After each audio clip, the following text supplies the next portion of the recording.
Because this is an organic operation, we don't use chemicals in our tunnels, and so maintaining the health of the plants is going to be your first priority, always. So you want to grow healthy, organic tomatoes in your backyard, market garden, or hobby farm, but you're not sure where to start. Well then, welcome to the ultimate guide to growing tomatoes, where we'll teach you how to select and start seeds, transplant and trellis, prune your plants, and harvest a healthy crop of high-quality tomatoes. Don't believe us? Then keep watching to see how we grew 10,000 pounds of tomatoes in one season. For the past year, we've filmed every step of growing tomatoes organically here at Heifer USA, and now we're showing you the secrets to our success. And stay tuned for a free resource to guide your growing season and produce the highest yields possible. All that and more coming up in this video from Heifer USA. Before you start planting anything, it's important to choose the right varieties for your garden. Heifer USA horticulture specialist Sarah Bacher selects the best varieties for our 3.5-acre market garden in Zone 7B. First of all, we always try to determine what types of tomatoes that we do based on our climate, location, yields, and disease resistance. We usually get most of our seeds from Johnny's, as you've probably seen in some of our past videos. They generally have some really good quality seeds to choose from. For this year, we did end up choosing several different heirlooms or heirloom type varieties. There's a couple that were actually hybrid, called the Gin Fizz variety. It's kind of got a yellow orangey quality to it, so it'll be exciting to see how that one turns out. We did stick with Cherokee Purple, and then we're also doing some cherry tomatoes this year. So now let's look into our spacing and the amount of space that we actually have available. So our high tunnel down in the garden here at Heifer USA, it's actually our brand new tunnel. We're gonna put landscape fabric down over the entire thing, which is gonna be really nice for weed suppression. With that landscape fabric going in, we're gonna put 5 beds into this high tunnel. So our high tunnel is 30 feet by 90 feet. We have about 5 feet of walkway on either end of the tunnel, which allows plenty of room for harvesting later on. That gives us about 80 feet for our 5 rows. For this tunnel, we'll be using 5-foot centers, which is a bit bigger than the standard 4-foot centers recommended for market gardens, but having that extra room really pays off when you're trellising, pruning, and harvesting later on. We're going to be looking at about 260 plants total. So just to be safe, I definitely want to seed more than I have room for, just in case something goes wrong in the germination process, or if later on, one of the plants doesn't look great, you've got some extras to work with. And then additionally, we can even use them and pop them up and sell them to people around here later as well. So we're going to aim for planting 300 plants in our trays. And so this tray that I've got laid out here in front of us is one of my starting trays. Usually for other types of crops, I would use a much more dense tray, but because they are tomatoes and you do kind of have to baby them in the beginning of the season, I like to give them a little bit more room in these smaller cells before they actually will get transplanted up into our 4-inch pots and put in the field. So within each of these trays, it's 5 by 10, so this is a 50 cell flat. Ideally, we'll have 50 plants in here. Just to be sure, if our germination rate is a little wonky, you want to try putting 2 seeds per cell, and then as they grow bigger, you can thin those out to 1 plant per cell, and that'll definitely help with any of those germination issues that you may encounter.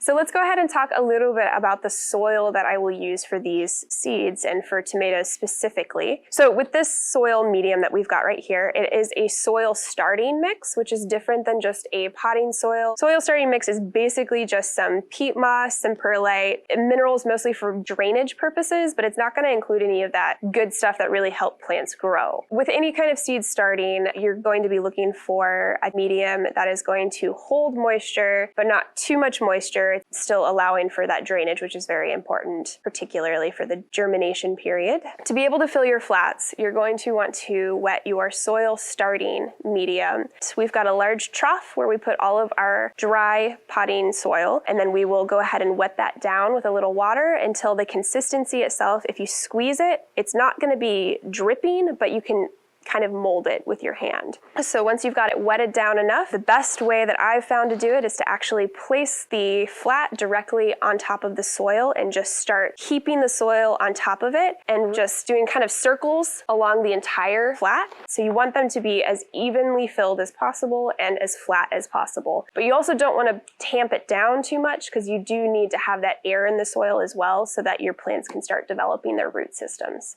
So once you've got your flat totally full to the top, you're going to want to press some indentions into your soil, and then 2 seeds per cell, and you just continue down the line from there. So I've got a few little pieces of equipment here that we use for a lot of different seed starting. Something really basic that you can use is teaspoons, anything that just has an indention and can hold your seeds. So that's one really, really basic option. They also have these fun little guys that are still very basic. So you can actually place your seeds directly in the little chamber here. Then the top, it's got all these numbers that show the sizing of the holes that are open. 5 is going to be your biggest, 0 is closed. So these guys are probably maybe a 1 or a 2. You can tap the top and it starts to bring down a line of seeds. And then you're able to control more or less how many you're doing. So that's another option here. This is kind of one of my favorite toys. I really love these things. They call it a vibro hand seeder. It basically is like a PVC pipe with a battery in it, and it vibrates this little channel here just so that your seeds will come down in a pretty even pattern. If you don't have either of these seeding tools, don't worry. Seeding works just as well with a teaspoon and a bit of patience. If you would like to purchase the seeding tools, trays, or anything else you see in this video, check out the links in the description for farmer-tested and farmer-approved products. Once you've dropped all your seeds into the tray, cover them with a thin layer of soil. This layer should be roughly equal to the width of the seed. With our seed trays prepared, it's time to start the germination process.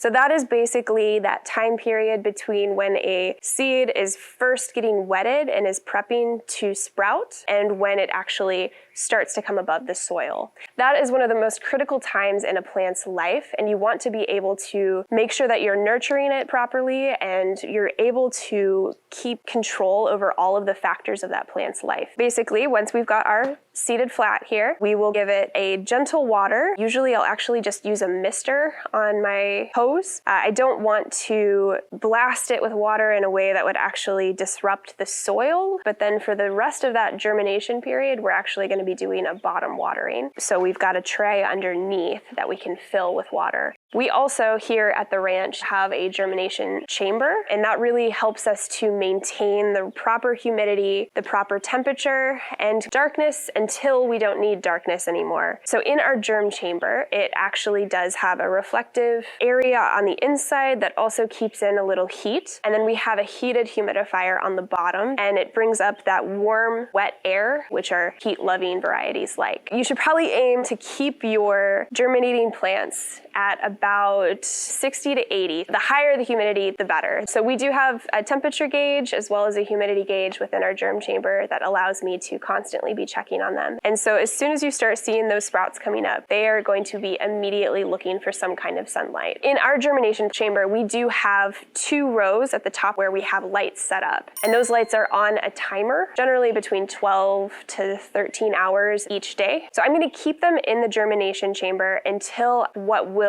germinate has already germinated. You're looking at about 7 to 14 days, somewhere in there for germination. And once you've got that sprouting, you've got maybe a week in the germination chamber if you have lights before you want to move them into a different environment that actually has sunlight. So as you're moving from the germ chamber into the greenhouse, that's a really good time to go through and make sure you only have 1 plant per cell. You can just pinch off the plant itself because that will actually be the least disturbance on the soil and on the roots of the new plants. So once you've got them in the nursery, you are still going to be maintaining that temperature. Also make sure that they're getting a pretty consistent watering, but not too much watering. So generally when they're in that stage, I will just do 1 watering per day. And at this point, I'm actually going to be using my bottom water system. I will have a non-perforated tray underneath, and then the soil of the plants will actually just soak up the water as they need it. And it's just a better way to keep the soil moist. And then this is also a way to keep the plant itself dry.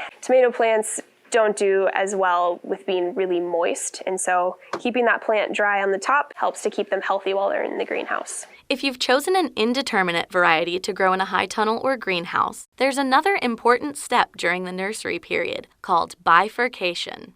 When our indeterminate seedlings are about 6 inches tall or have 2 sets of true leaves, we top the plants by cutting off the central leader stem. This process encourages the plant to grow fruit on 2 leader stems rather than just 1, effectively doubling the plant's yield. Just remember, this process only works with indeterminate varieties. After 6 to 8 weeks in the nursery, it's time to transplant your tomatoes from here to here. But first, make sure they're prepared for the move in a process called hardening off. For most crops, hardening off involves leaving the plants outside, exposed to the elements, to prevent shock after transplanting. But when growing tomatoes, especially for a high tunnel, hardening off may look a little bit different. So for the hardening off process for tomatoes, as long as you are between 65, 70 degrees, you can harden them off outside, especially if they're going to be outside for the rest of their lives. But when it comes to ones like these guys that are going to be going straight into a high tunnel, it's not as necessary. We do want to be able to harden them off in a way that their root systems are stable and they have sturdy stems so that we can trellis them, but they don't necessarily have to be sitting outside in the elements because that's actually not where they're going to be for the rest of their lives. You can do it inside by actually just backing off on the watering and just letting them experience a little bit more stress than they have in the past. Speaking of stress, learning all this valuable information at once may feel a bit overwhelming. We know. But luckily, Heifer USA has you covered with the Organic Tomato Growing Guide, a multi-page document that contains calendars, worksheets, garden layouts, and more to help you increase your yields and improve your produce. Keep watching until the end of this video to find out how you can receive a free copy. While our plants are hardening off, let's turn our attention to the high tunnel, where our garden staff is working hard to prepare the soil for our growing transplants. So this is our new high tunnel. We just had this put in a couple of months ago. So our soil here has at least a good 4 to 5 inches of compost to cover the entire ground in here because the soil underneath it was basically just solid clay. Because of that, we're really having to work this soil a lot. The two main amendments that we've been doing here, we've got azomite. This one's going to actually do a lot of those trace minerals that we're missing. We've spread just about a cup of that down each bed. We've got feather meal here, which is basically just ground up remnants of poultry, and that's just got a huge nitrogen fix there. Once we've got the amendments spread on the beds, you're going to want to actually work it into the soil a little bit. You can use a rake, which is what we did, or you can even get a BCS, walk behind tractor, something like that, just to kind of mix it into the soil so you've got it really good in your beds. We did put down landscape fabric here, and that's not a necessary step always in the garden, and we are trying to lean away from it in the future, but because this is basically virgin soil here, we really haven't had a chance to work it the way that we have in a lot of our other high tunnels in our block. Hopefully that's going to save us a lot of time with weed management here. So for our next step for our landscape fabric is we are going to actually lay our drip tape and our irrigation lines over the landscape fabric. We're doing 2-inch drip tape, so that means every 2 inches you've got a hole for water to come through. And then once we get our irrigation lines laid out, that's going to have really straight lines when we're burning holes through the landscape fabric. And we're going to do that every 18 inches, and that's going to be our spacing for the tomatoes.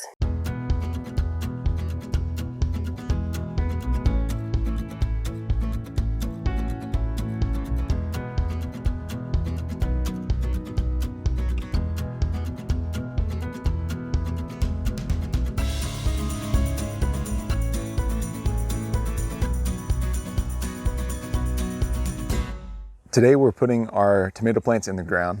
And you may have noticed that we've got a special guest to demonstrate our transplanting method. Sean Pacera, former Heifer USA horticulture specialist, is back for one segment only before returning to his full-time work at Mindful Farmer, Arkansas. Take it away, Sean. Because this was a new tunnel, the ground's a little compacted, so we're using this tree transplanter, and it's nice because it's so narrow it fits right down into that hole, and so I can just step on it, pull the soil back, give it a little twist to loosen it.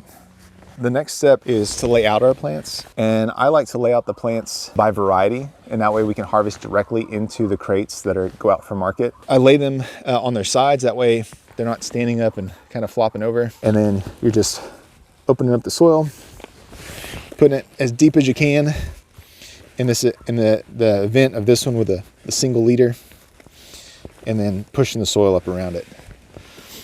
And so this one actually has a double leader, and so I'm gonna not plant that one as deep, and then push the soil up around it. And I have the orientation of the leaders is with the strings that are gonna go up to the pole. Once you're market gardening long enough, you kind of stretch out and strengthen certain muscles. And so I actually prefer to stand with my legs straight and bend over and transplant, and I can move pretty quick doing that.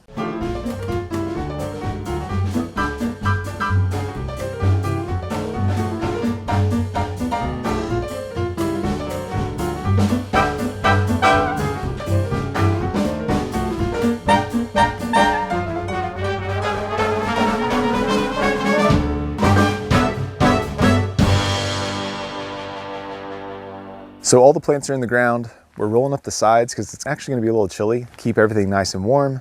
We've kicked on the irrigation to get everything watered in really well. So later in the video, we'll show you how to trellis and prune and harvest the tomatoes and get them ready for market, so keep watching.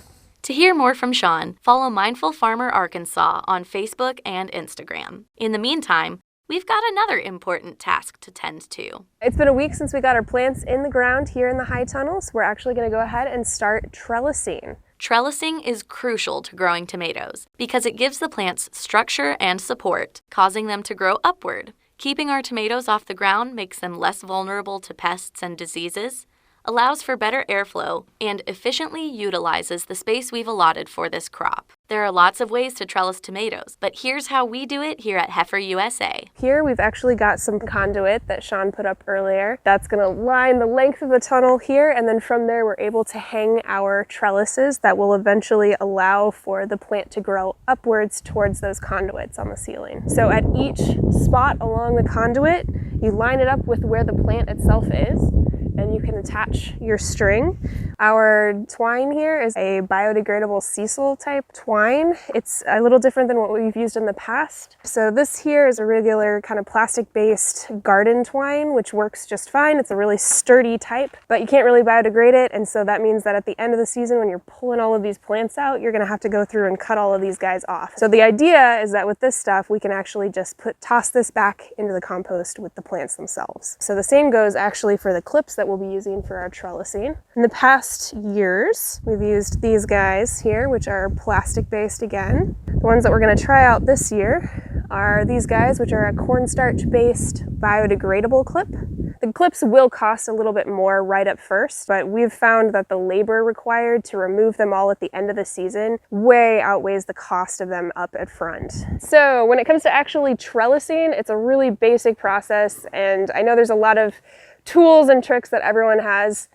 We use a binder clip. It's weirdly effective. You literally just tie a loop, attach your binder clip, and toss it. Catch it when it comes down, and then you just cut it at the right length. I usually do about chest height. You can stick it right through once you've cut it, and then just pull it tight. What I'm wearing is actually from Johnny's. It's super helpful. I can keep all of my twine right here in my basket, and I even can keep my clips right in the bucket next to me, which makes it super easy, and a lot of time is saved that way. So now that we've got some of our trellising lines up, we will actually be attaching the leaders of our plants. We topped our tomatoes, so there will be 2 sides to each one of these plants, and it's going to actually have 2 sides to each row. So for this first one, just to make sure that we're holding the plant without it splitting at that point there, we're going to clip them both together, and then as the leaders branch apart, the trellising will also branch apart, and we'll start clipping to each individual leader. So when your plants are pretty small like this, it's not as important where they go just yet. I try to do it between leaves so I'm not smashing anything. You want to make sure that the clip itself is not around any fruit clusters where it's going to constrain any growth, that it's nice and loose around the plant itself, but that it's still holding it. So we'll do that again on this side here. Twine goes right in there, clip it around, and then you'll continue up the plant. Once you actually get a larger plant and it's trailing up these lines, you're probably going to be about 1 foot apart on each of these clips. So that's how you do it with each individual plant. And again, there will be 2 of those trellises per plant, so you'll have those 2 leaders going up on each side. Once we get that done, we'll finish the entire high tunnel here with the same trellising technique, and then we'll actually get into the pruning. But first, let's see that sweet, sweet trellising time lapse.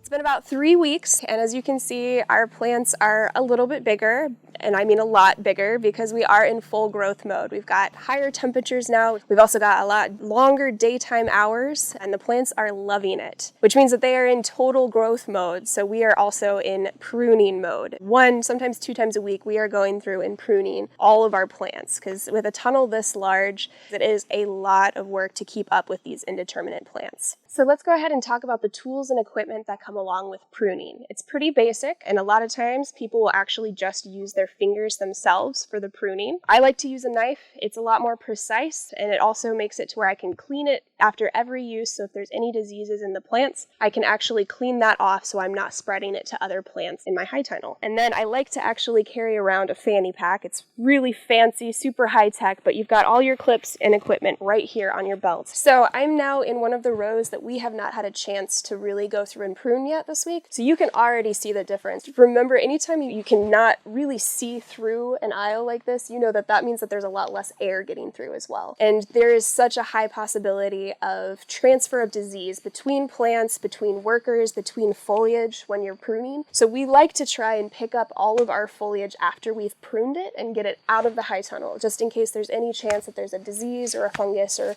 even pests in the foliage itself. If you leave it on the ground, it could be used as a type of a compost, but more likely it's going to be a disease vector. We have more advice on disease prevention coming up. But first, let's learn the basics of pruning, starting with a quick plant anatomy lesson. For the majority of plants, you're going to find a couple of leaves. So right above our leaves, in the little armpit, you've got some plants growing out here. So these are what we call suckers. And these are what we are going to try and remove. So a lot of times if they're smaller like this, I can just pinch it off with my fingers. Now, sometimes you're going to end up with really large ones if you aren't able to keep up with the pruning as often as you'd like. And with those larger ones, I do recommend using some kind of a sharp instrument just to make sure you're not damaging the plant. And then from there, you're going to go back up. You've got 2 more leaves here, leaf, leaf, sucker, sucker, and then we've got our next fruit cluster. So just being able to identify those parts of the plant is very helpful. Once we've started to actually develop the fruits on our fruit clusters, you can remove the leaves down below those. So here is a plant that we have not yet pruned the leaves on. So as you can see, we've got our fruit cluster here, but we also have leaves below the fruit cluster. So these leaves are basically extra foliage at this point. They are not serving the fruit. They are just going to become little disease vectors. So using a sharp instrument, you've got clippers, you can use a knife. I would always recommend actually using an equipment for this because they're going to be a lot tougher. They can't be pinched off like suckers. So getting kind of as close to the stem without hurting the stem itself, you can just make a clean cut, remove the leaf, and then collect that later and take it out of the tunnel. So let's just do a real quick recap on our pruning and our trellising. So we're going to remove any of that foliage below our fruit clusters. You're going to want to get all your suckers out, maintain that airflow, and then continue to keep training your plants right up that main leader there.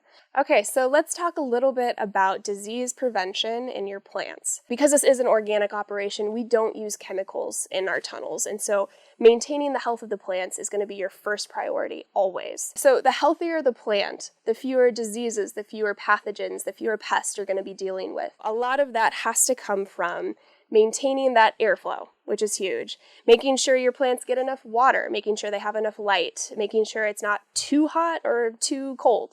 Just simple stuff like that is huge. If you're having like major issues with aphids, a lot of times that's an airflow issue, and a lot of times it's just an issue with the plants being unhealthy and attracting those insects in.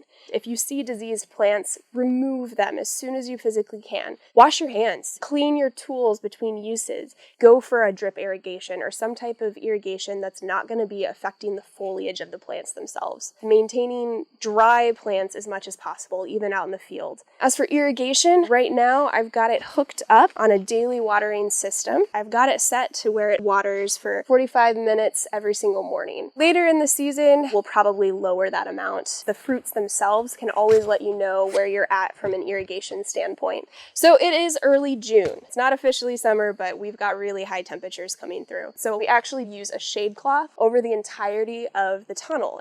This particular shade cloth here is a 30% shade, so that means that it is blocking 30% of that sunlight that comes through. And it's good for your plants so you don't have such a huge bloom and growth that you can't take care of that many plants at once. It's also good for you and your workers and anyone else that's coming through that tunnel because you just can't physically be in that kind of a condition. It's way too hot. So at this point in the year, again, it's really hot, and so we want to make sure we're maintaining airflow and we're making sure that we're not just trapping in all of that heat and cooking cooking the plants. So we've basically started just leaving our sides down all the time now. It's warm enough at night, nothing's gonna freeze, and it's hot enough during the day that we just need to maintain that airflow. So go ahead and stay tuned for the rest of the video, and you'll get to see how we harvest, how we pack, and how we store our tomatoes. We're almost to the big reveal of our 10,000-pound tomato harvest. But first, we're giving you the tools to increase your own harvest. Whether you're a total beginner or a seasoned tomato grower, we know you'll find immense value in our organic tomato growing guide. Complete with variety selection charts, soil amendment recommendations, garden layouts, growing schedules, useful terminology, and more, this step-by-step guide contains even more valuable resources than we could fit into this video. And even better, this ultimate guide to tomato growing is just a click away. Grab your free copy at the link in the description of this video and start planning for your biggest yields yet. Now, back to the show. Welcome back. It's been about 3 weeks. So as you can see behind me here, we have been keeping up with pruning in that entire 3-week period. And so we're making sure that the plants are healthy, happy, and we've got the fruits of our labors that are coming out really nicely. We do try to harvest 3 times a week generally, and we'll be doing that every other day. So on Monday mornings, Wednesdays, and Fridays, we start out here at 7 a.m. We grab all of our totes that we use. Then you can actually pull your harvest totes along using our little harvest cart. And so as you're dragging those carts along, we'll be looking through and trying to find any tomatoes that have any coloration on them. So because we do grow heirloom tomatoes in here, we do have a variety of different colors. We've got some yellow colors in our Gin Fizz variety, but then we've also got our Cherokee Carbon, which is a variation on the Cherokee Purple, which is a very common heirloom. Any of those colorations, once you start seeing those on the tomato, they are ready to come out. Tomatoes will continue ripening once they're off the plant. You don't have to leave them on the plant to ripen, but we do try to harvest them before they're fully ripe because everyone loves a super ripe tomato, so you're going to end up with a lot of caterpillars, you're going to have birds in there. We try to reduce that pest pressure, and then we also are going to be transporting them, and if they're not fully ripe, they're a lot easier to transport as well. Going into the harvesting of the actual tomato, it is pretty easy. If they are starting to blush, it's ready to come off. So when you grab that tomato and pull, it's going to start coming very easily. So sometimes it will come off with the top still attached. Go ahead and just remove that top, because when you've got them packaged up,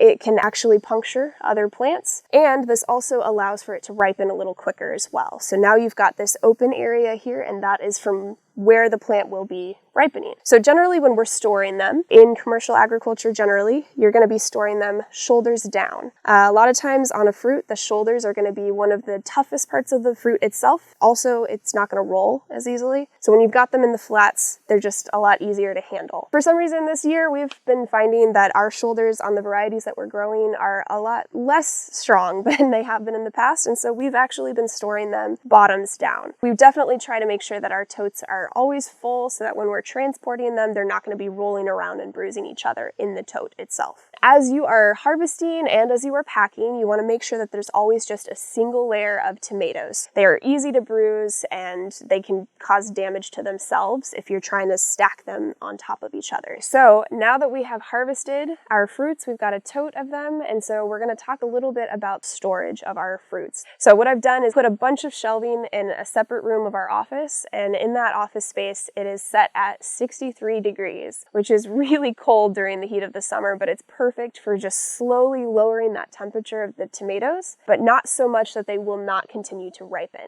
And we always try to sort them by ripeness. All of your tomatoes that are pretty green like this guy are going to be all together, so obviously they're not going to be fully green, they're going to have a little color, but they're going to be very not ripe. So you've got your not ripe box, and then you'll have kind of a medium ripeness where they're starting to ripen, but they have not fully ripened yet. And then once you get to that next level, that's going to be your fully ripe. Those are the ones that we are going to be sending out for sale. For once we get to that point in the ripening process, we actually move them into a cooler set at 55 degrees. It's still cool enough where it's slowing down that ripening process, but it's also going to continue to have that fresh, right from the vine taste. So from the time you harvest that tomato, you have about a week until I really want to have that tomato in the hands of a customer. I like to also sort between A grades, B grades. Sometimes people will call them seconds. Those are going to be tomatoes that are still edible, but they might have some imperfections. So you want to always send out what you would personally feel good buying. You definitely want to be getting your customers the ripest tomatoes that you have available if you're going directly to your customers. They like to be able to see exactly what that tomato looks like, and they want to be able to eat it as soon as they get home.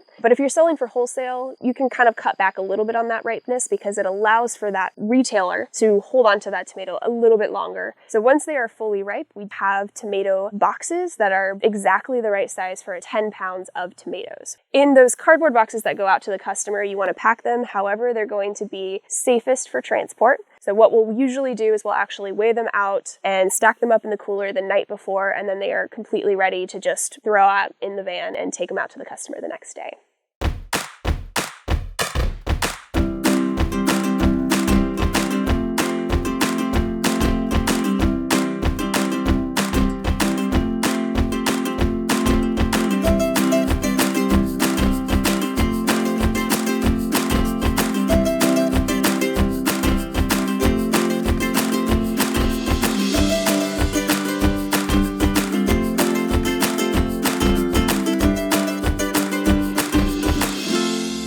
Thank you so much for watching our video on how to grow 10,000 pounds of tomatoes all in one high tunnel. If you found value in this video, please like and subscribe so you can see more of this garden content here on our channel. Keep learning about market gardening with Heifer USA. Check out this video to improve your irrigation, or this one to learn about building your very own high tunnel. And don't forget to snag your free copy of the Organic Tomato Growing Guide at the link in the description.